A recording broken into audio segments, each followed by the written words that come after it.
হুযায়ফা রে, এমন সমস্যা পৃথিবীতে আসবে রে, মানুষেরা দাজ্জাল কামনা করবে।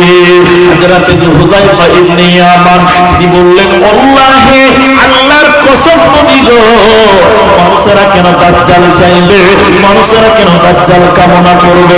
নবীজি বলছেন, জগতের ফিতনা সহ্য করতে না পেরে মানুষেরা তখন মরার জন্য দাজ্জাল চাইবে। হুঁশিয়ার হয়ে যাও, হয়ে যাও। ইহুদি নাসারাদেরকে পদে পদে অনুসরণ করবে। এখন আপনারা বলুন, আমাদের মুসলমানেরা ইহুদিদেরকে পদে পদে মানে কি মানে না? এরপরে নবীজি বললেন, শোনো, মিথ্যা নবী আসবে, এমন একটা ফিতনা আসবে রে, মিথ্যা নবী পৃথিবীতে আসবে। শুধু হাদিসগুলো আপনাদের সামনে তুলে ধরে রাদিয়াল্লাহু তাআলা বলেন, লা তাকুমুস সাআ হাত্তা ইউবাআতা দাজ্জালুনা কাযাবুনা করিবাম মিন 30, প্রায় 30 জন মিথ্যা দাজ্জাল, মিথ্যা নবী আসবে। 30 জন মিথ্যা দাজ্জাল, তারা এসে বলবে, আমানা বিল্লাহ, আনা রাসূলুল্লাহ, আমি হলাম আল্লাহর রাসূল। নবীজি বললেন, এমন ফিতনা আসবে, মানুষেরা ভণ্ড নবী হবে, মিথ্যা নবী দাবিদার হবে। অতএব তোমরা তাদের থেকে সতর্ক থাকিও, সাবধান থাকিও, মিথ্যা নবীদেরকে মানা যাবে না। প্রায় 30 জন মিথ্যা নবী আছে। শুধু তাই নয়, বেহায়াই বাড়বে, লজ্জা শরম থাকবে না। কিয়ামতের পূর্বে এইগুলো ফিতনা সমস্যা দেখবেন আপনারা। হায়া শরম থাকবে না, লজ্জা শরম থাকবে না। বাপ বেটির মধ্যে যে শরম লজ্জা উঠে যাবে, মা বেটি বেটার সঙ্গে লজ্জা শরম থাকবে না, ভাই বোনের মধ্যে যে একটা ডিসটেন্স থাকবে, ভদ্রতা থাকবে, থাকবে না। পোশাক আশাকের মধ্যে বেহায়া থাকবে। দুইটি গ্রুপ নবী বলেছেন জাহান্নাম যাবে। তার এক গ্রুপ হলো, তাদের হাতে থাকবে লাঠি। লাঠি কেমন থাকবে? গরুর লেজের মতন লাঠি থাকবে, ওই লাঠি দিয়ে মানুষদেরকে মারবে। নবী বলছেন তারা জাহান্নাম যাবে, জান্নাত যাবে না। গরুর লেজের মতন লাঠি থাকবে। আচ্ছা আপনারা বলুন তো ভাই, গরুর লেজ সোজা না বাঁকা? বাঁকা? কে বলছে বাঁকা? বলছে গরুর লেজ বাঁকা। গরুর লেজ বাঁকা গো? টোটাল সোজা, কুকুরের লেজ বাঁকা। ঠিক না বলুন? ওই মানুষ বলে না কুকুরের লেজ কোনোদিন সোজা হবে না। তবে গরুর লেজের একটা সিস্টেম আছে, ওর গোড়া থাকবে মোটা আর আগা থাকবে মিহি মিহি পাতলা। তা আল্লাহ নবী বলছেন, এদিকে ধরেন ভাই, তা আল্লাহ নবী বলছেন এই লাঠি দিয়ে মারবে, এমন জামান আসবে। আর দ্বিতীয়টা আপনাদেরকে বলি, শোনেন আপনারা ভাই, আমার পরেও বক্তা আছে, আমি আপনাদের কিছু যাব, একটু ধৈর্য ধরেন। এটা মাদ্রাসার জালসা নিয়ে যাব, আপনাদেরকে এটুকু বলে দিই, বেহায়াই বেড়ে যাবে। নবীজি বলছেন কেমন বেহায়া বাড়বে? হাদিসের শব্দগুলো এরকম, নিসাউন কাসিয়াতুন আরিয়াতুন মুমিলাতুন মাইলাতুন। আল্লাহ নবী বললেন এমন বেহায়াপনা বাড়বে, মায়েরা কাপড় পরবে এরপরও তারা উলঙ্গ, পোশাক পরবে এরপরও তারা নগ্ন। কাপড় পরার পরে যে নারীরা উলঙ্গ, যে মায়েরা বিবস্ত্র, যে মেয়েরা নগ্ন, আল্লাহ নবী বলছেন সেই নারীরা আল্লাহর জাহান্নাম যাবে। আমি নবী তাদেরকে দেখি নাই যারা কাপড় পরবে কিন্তু উলঙ্গ, পোশাক পরবে কিন্তু উলঙ্গ। এর মানে আপনি এদিকে দেখেন, নবী বলছেন আমি তাদেরকে দেখিনি। তার মানে নবীর জামানায় ছিল না, নবীর জামানায় ছিল না, পরে আসবে। নবী বললেন আমি তাদেরকে দেখিনি যারা কাপড় পরবে এরপর উলঙ্গ, ওরা জাহান্নাম যাবে। আমি নবীজি বলছি, তাহলে নবীজি দেখেননি মানে নবীজির জামানায় ছিল না, পরবর্তীতে তারা আসবে। আমার ভাইয়েরা, আমার মায়েরা, না না মুসলমান করে একটা ছটা চাবির একটা জোড়া হারিয়ে গেছে। চাবি পুরানো ভাই দোকানে চাবি দিয়ে একটা স্টেজে পৌঁছে দেন তো, সেটা গাড়ি আছে। এই গ্রাম বাড়ি, গ্রামী বাড়ি। আমার নানা বয়স হয়ে গেছে, শীষ মোহাম্মদ, তো 1500 টাকা দিয়েছে। শুনেন নানা, ও নানা, তো আপনার ছেলে মেয়ে কটা? অনেকটা আছে। বহু কটা? আর নানি কটা আছে?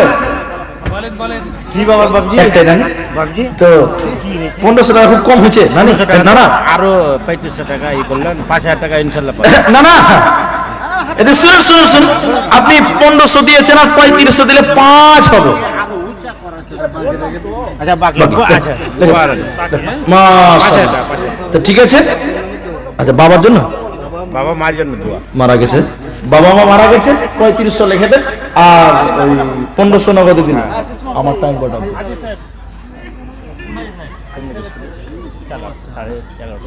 আচ্ছা, ঠিক আছে, কালেকশনে যাচ্ছে।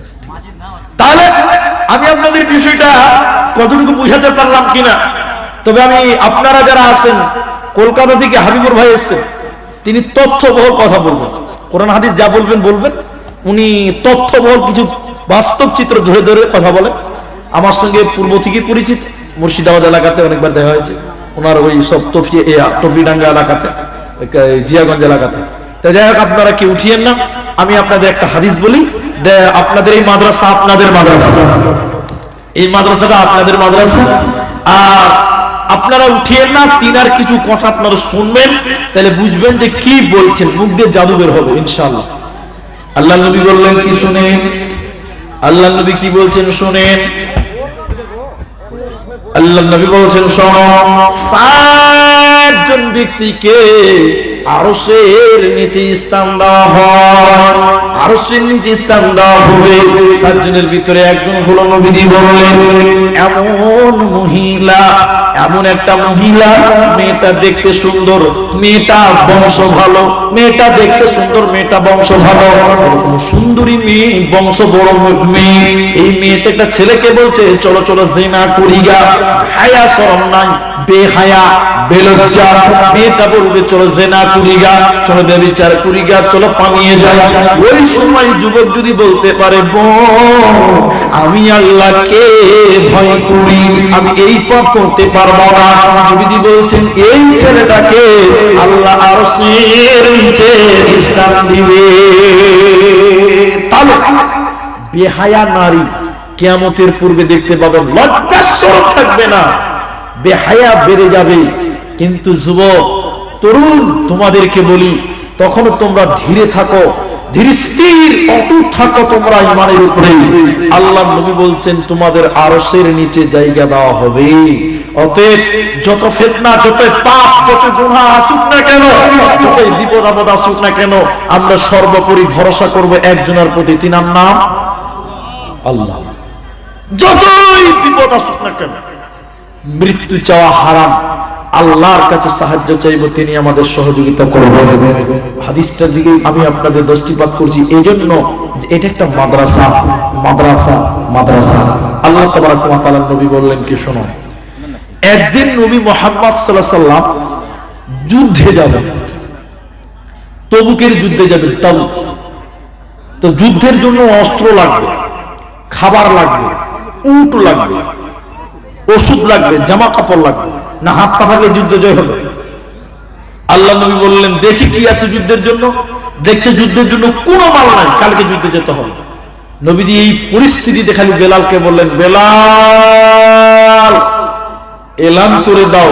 যার কাছে যা আছে মসজিদে জমা করে দিবে কালকে যুদ্ধে যেতে হবে শুনেন বাপ আমার মা আমার বেলাল এলান করতে দেরি ছিল হযরত উমর হযরত আলী হযরত উসমান বললেন যত লোক যুদ্ধে যাবে তার অর্ধেক লোকের খরচ আমি একলাই বহন করলাম বলুন সুবহানাল্লাহ 15,000 লোকের খরচ একাই বহন করবেন হযরত উসমান হযরত আবু বকর দিলেন একটা ঝোলাতে করে কিছু টাকা কেউ দিলেন 2 অংশ কেউ 3 অংশ হযরত আবু বকর একটা ঝোলাতে করে কয়েকটা দিনার দিরহাম কয়েকটা জব নবীর সামনে দান করলেন উমর রাদিয়াল্লাহু তাআলা বললেন আমি আজকে আবু বকরকে দান করে হারিয়ে দিব আমি আবু বকরকে দান করে হারিয়ে দিব তখন আল্লাহর নবী বলেছিলেন আবু বকর তুমি কি দান করলে তুমি বলো আমি শর্টে বলছি তুমি কি দান করলে বলো তখন আবু বকর সিদ্দিক বলেছিলেন ইয়া রাসূলুল্লাহ